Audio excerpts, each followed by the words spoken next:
রাশিয়াতে ইসলামের স্বর্ণালী ইতিহাস। আসসালামু আলাইকুম ওরহমতুল্লাহি ওবারকাতুহ।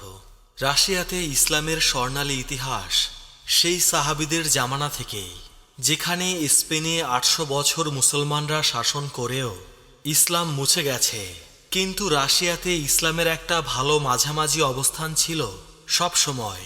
১৯৯১ সালে রাশিয়া ভাগ হয়ে ৬টি মুসলিম প্রধান দেশে আবির্ভাব হয়। মাঝখানে কমিউনিস্টদের পাল্লায় পড়ে রাশিয়াতে মুসলমানদের খারাপ দিন গেছে। আবার ২০০০ সালের পর থেকে এই পুতিনের আমলেই আবার সুদিন ফিরে এসেছে। গত কয়েক বছরের মধ্যেই সরকারিভাবে ২০০০ নতুন মসজিদ নির্মাণ সম্পন্ন হয়েছে। রাশিয়ায় ২২টি স্টেটের মধ্যে ৬টি স্টেটই মুসলিম সংখ্যাগরিষ্ঠ। ১৪ কোটি জনসংখ্যার মধ্যে ২ কোটিরও বেশি মুসলিম, যারা অধিকাংশ হানাফি মাযহাবের।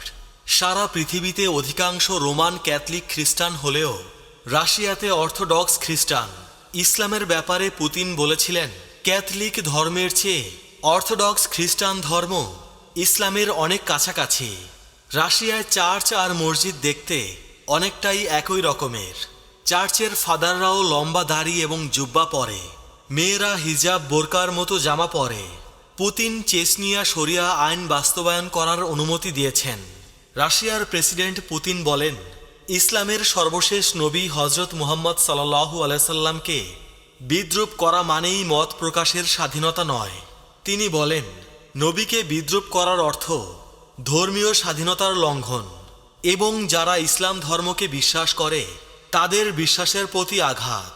রাশিয়া অমুসলিম দেশ হলেও সরকারিভাবে দেশের মুসলিমদের জন্য একজন প্রধান গ্র্যান্ড মুফতি আছেন, শরিয়া বোর্ড আছে।